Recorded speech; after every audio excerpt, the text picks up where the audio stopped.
Hi friends, అందరు ఎలా ఉన్నారు? బాగున్నారా? Welcome to my Milky world's YouTube channel. అనగనగా ఒక ఊర్లో సోమనాథం అనే ధనవంతుడు ఉండేవాడు. అతడికి బంగారం అన్న, కూతురన్న చాలా ఇష్టం. అతడికి ఇంకా ఎక్కువ బంగారం సంపాదించి గొప్ప ధనవంతుడిగా పేరు పొందాలని ఆశగా ఉండేది.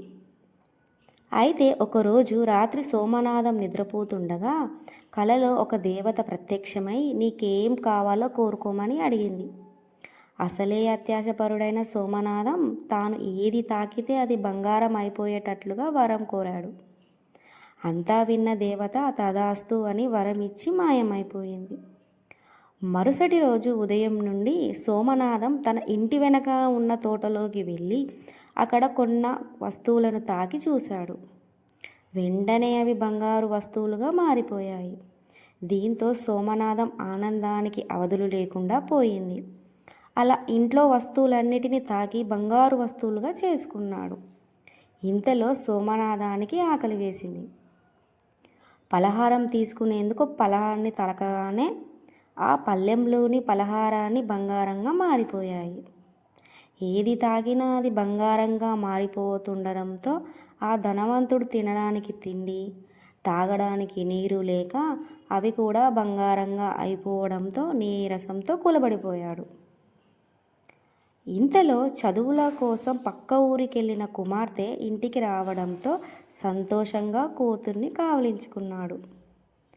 అంతే, వెంటనే ఆమె సైతం బంగారు విగ్రహంలా మారిపోయింది. అయ్యో, తన ప్రాణానికి ప్రాణమైన కూతురు కూడా బంగారంగా మారిపోతుందే, ఇప్పుడు నేనేం చేయాలంటూ విలపించాడు సోమనాథం. వెంటనే తనకు వరం ఇచ్చిన దేవతను వేడుకుంటూ తాను చేసిన తప్పేంటో తెలిసింది, తనని మన్నించమని కోరాడు.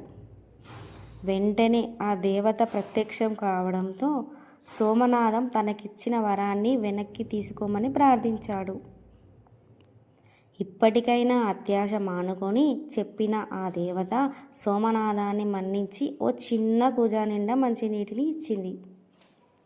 ఆ నీళ్లను బంగారంగా మారిపోయిన వస్తువులన్నిటి మీద చల్లితే అవి మామూలు వస్తువులుగా మారిపోతాయని చెప్పి ఆ దేవత మాయమైపోయింది. వెంటనే సోమనాథం ముందుగా తన కూతురు పైన ఆ నీళ్లను చల్లగా ఆమె మామూలుగా మారిపోయింది. వెంటనే బంగారంగా మారిపోయిన వస్తువులన్నిటి మీద ఆ నీటిని చల్లి మళ్ళీ మామూలుగా మార్చుకున్నాడు సోమనాథం. ఇక మీద అత్యాశతో ప్రవర్తించకూడదు, ఉన్నదాంతోనే సంతృప్తిగా బతకాలి అని మనసులో గట్టిగా నిర్ణయించుకున్న సోమనాథం కూతురితో సంతోషంగా తోటలో ఆడుకునేందుకు వెళ్ళాడు. ఈ కథలో నీతి ఏంటంటే, మనిషికి ఆశ ఉండాలి కానీ అత్యాశ ఉండకూడదు.